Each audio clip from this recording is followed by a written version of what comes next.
Hello, it's Nikki. Welcome back to a brand new episode and a brand new week.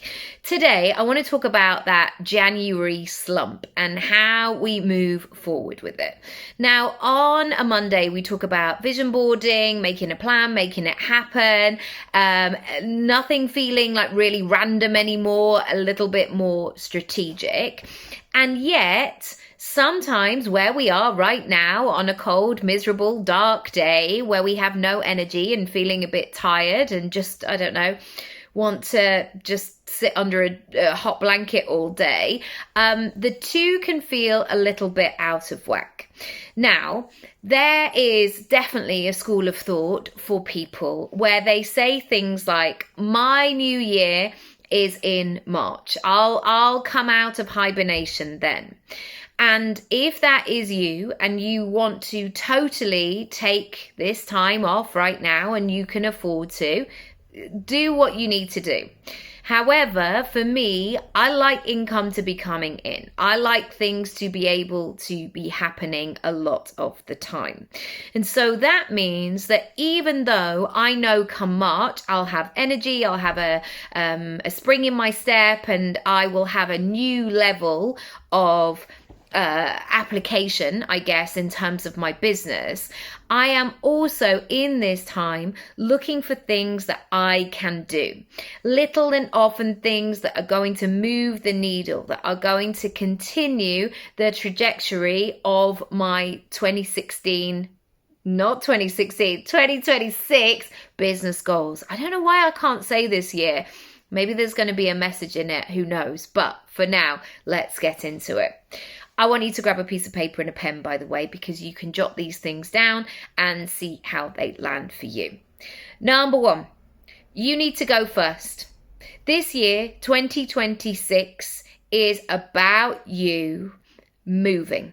Not waiting, not hoping, not wishing, not researching, taking a step forward and stepping up to what needs to happen. And I think that this is really important.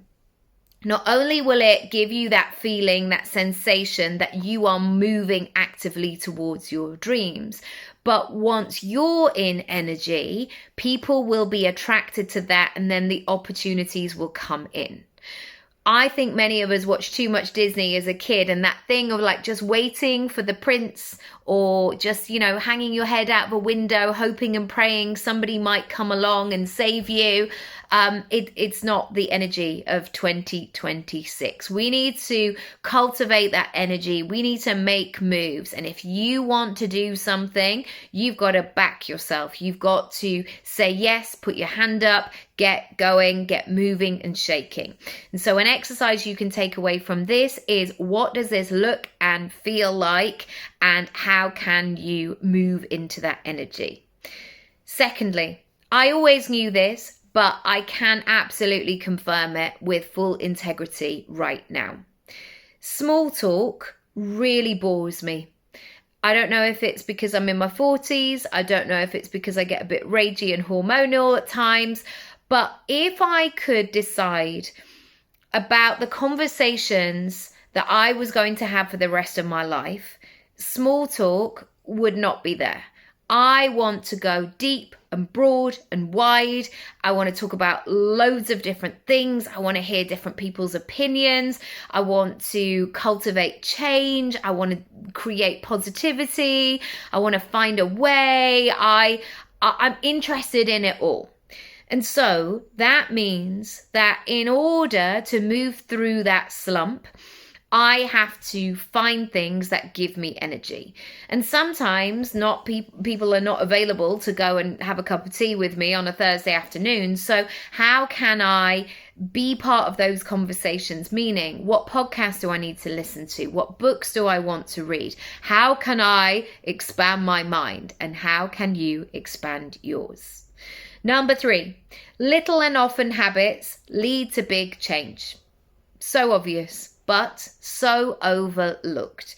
People often, when it comes to goal setting, they talk in these big waves, like I've got to do this, and this is my new chapter, and these are the 27 things that I'm doing in the morning to be the best version of myself.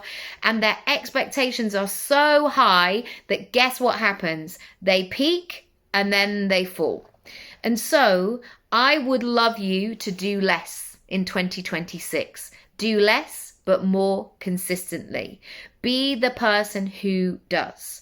And I have evidence for this when I did my 250 days of running.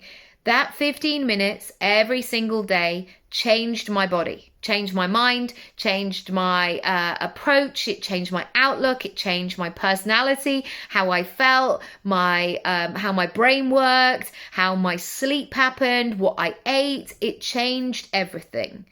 And I know that, knowing myself, I could have so easily waited until I was going to run a marathon.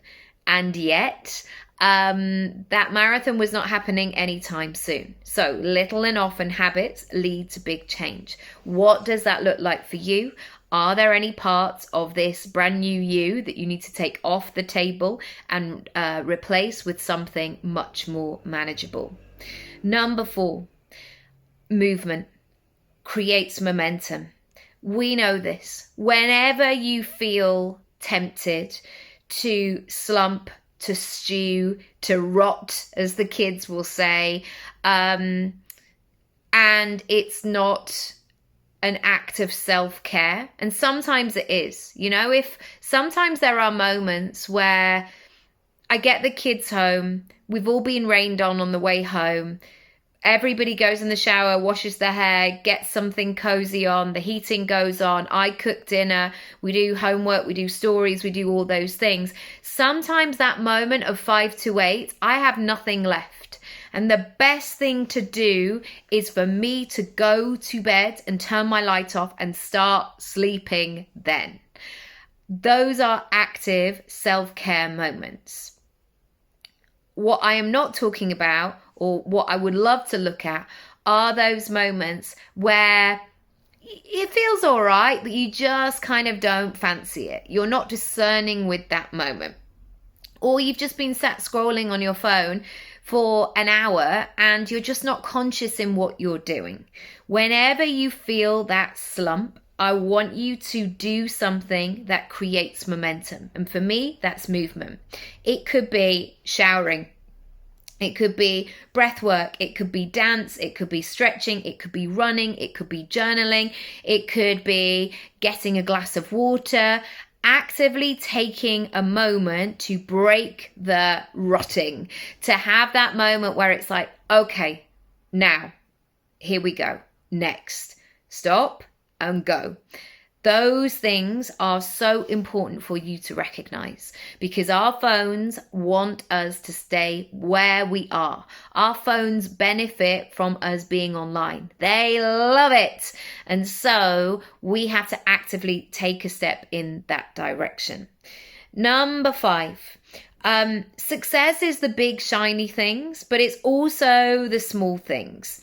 I often think about me 11 years ago when I was just about to become pregnant with my son, and that anticipation of that next chapter and all my hopes, and not all of my hopes, but I really wanted to be a mum. I really, really did. And it was very conscious. It was very thought through and considered. And those moments I just look back on and like, yes, it was the big next part of my life, but that has, and I guess that, not the badge, but the sense of having the baby and then going on and having another baby. But for me, it's been all those small moments as well. It's about being able to build a business, yes, that looks shiny and great, but also that means I can spend more time with my kids. Or on a Friday, before I had my daughter, before I was pregnant, on a Friday, me and my son would go and like do something fun because it was Friday and I could make it work. And I think that sometimes we live in the wake of the big shiny things. And what we need to do is look at those small things. For example, I got a new roasting tin and a new knife for Christmas. And you might be thinking, well, a roasting tin and a knife, I could get them, this weekend if I wanted to. And, the knife wasn't particularly expensive, but the roasting tin was, and it was a consideration. But honestly, every time I cook with that knife, I even went away last weekend, and every time I come back to my knife, I'm like, my knife. I just love it because the way I chop up fruits and vegetables, which I do every single day, whether that's for me or my kids or both, it just has a pleasing experience, those small things. Whereas if I was boasting about it on social media, and I get the irony here of like, I've got this new knife, people would be like, big deal, that's great. Like, I think it cost me £10. It was in the sale, it was an end of clearance sale, but I absolutely love it. Number 6, do you really want what you want? Really? Do you really want what you want, even though it's going to be hard at times, even though it's not going to be straightforward, even though it's going to challenge you, even though it's going to require a different version? Do you still want it? If the answer is no, or like, actually, now you've said it, I'm not sure, then fine. Move away. You don't have to do it. There's no rules here. There's no success police who come along. However, if you do want it, it's going to require a different version of you, a more elevated version, a more consistent version, a more conscious version. Insert your own adjective here. And so if you do want the thing, you've got to set yourself up for making the move. So if you are going away for the weekend, for example, there comes a moment where you work out what time you're going to leave and you have to pack your bag. Even though you might be reading the news reports and going, well, there's traffic everywhere and I don't know. And then it's like, are you going or not? Are you going to make a move or not? And I think that level of honesty that we have to have with ourselves is really important, because otherwise you're just spending so much time and energy and focus talking about all the reasons why you find it difficult. And I now know it is absolutely your time to do something. Number 7, I want you to keep looking at different perspectives. And especially if you're in a slump. So an example that I give is the Tate Modern Gallery in London. If you haven't been, I would absolutely recommend you go. It's a really, really tall, spacious building. And sometimes when you move around the floors, you might go in to the art and the art is above you. Or depending on the floor that you're on, you might go into the room and down the stairs and witness it looking down.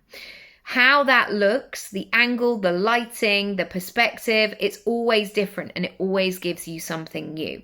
And so if you are feeling a block, feeling a slump with something in your business, it requires you to look at things in a different way.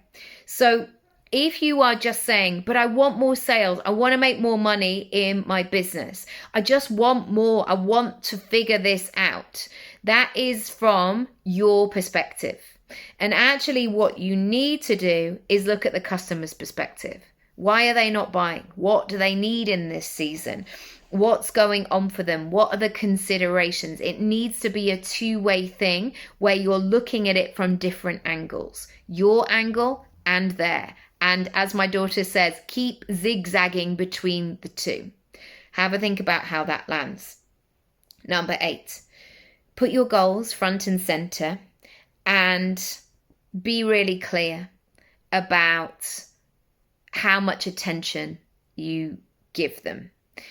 It's really easy to get busy, to get distracted. You only have to go to your local supermarket and somebody in the queue, I guarantee, will be like, I can't believe we're nearly at the end of January. I can't believe it's nearly Friday already. I can't believe like Christmas was a month ago. I can't believe whatever time of year There will be somebody saying they cannot believe how quickly time goes.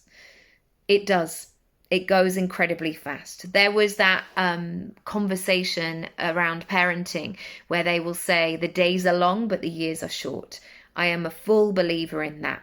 Sometimes when my kid would get up at like 5 to 5 in the morning, and by 6:30, we've done breakfast, we've got dressed, we've done Play-Doh, we've done a thing, and you're like, it's still only 6:30 in the morning, and they're bouncing off the wall. Can we go to the park at 6:30 in the morning? I had that child. And so we know that time moves. The only thing that needs to be your focus is, what are you doing in that time? Are you being conscious and awake in those moments? Number 9, bookend your days and recognize and be conscious of how you spend your mornings and your evenings. And I know how difficult this is. And I know if you're in a season of life where sometimes it's that moment where still at 5 to 11, you're doing all of these things. And then you literally like brush your teeth, wash your face, put something on to go to sleep in. And your head you put your head on the pillow, can't even speak, you turn your light off, and then you hope that you're going to sleep. I know those seasons of life. I am sometimes only asking for 30 seconds of your time where you are conscious, where you are deliberate, where you are thinking about things. So often we are tumbling into the next thing, and we are doing what our brain wants us to do, which is to do the things that we've always done, the familiar things, even if they don't work for us. So I want you to think about how you can bookend your days. What are the signals to your body of what you want it to do? So for example, if you are somebody who loves to feel creative in the morning, can you put a ritual in place? If you are somebody that overthinks at night, how can you teach your body to go into that wind down mode where you're like, all right, we've had a lovely day. What are we going to do now? How are we going to rest and relax in this moment? Number 10, be intentional, specific, and detailed.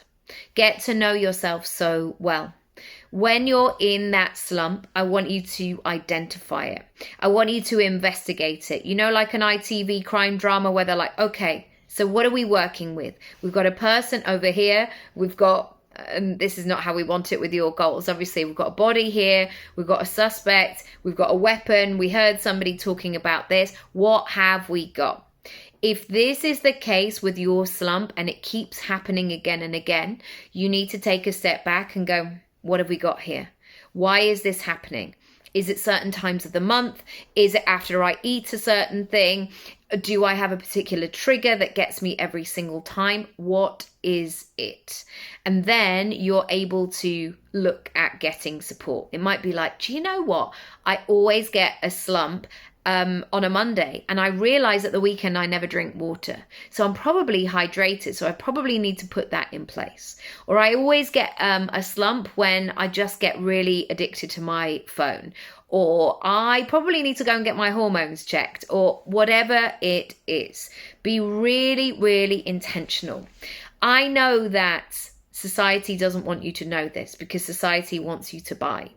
The aim of life, I believe, is not to feel average, like, yeah, I'm all right. Yeah, I'm a bit tired. Yeah. That's not the aim. And that is certainly not what I want to teach my kids. I'm not saying like they're going to be bouncing off the walls like Alec Baldwin in Friends, like, oh my gosh, I feel fantastic. I want them to feel the feelings. I want me to feel my feelings. But this kind of like hum, like, yeah, it's all right, is not how I want to feel. And yet, with the distractions and the overwhelm and life and all of that, it can be easy to do that unless you are conscious, unless you make decisions, unless you are willing to make tweaks. We can't change everything. We can't control everything, but there will be some things that you absolutely can do to improve the situation. I hope that was useful today. And if you are ready and you're just like, all right, Nicky, I need to get out this slump right now, and you would love some accountability, send me a message. I am booking people in. Let's go. Lots of love. Bye.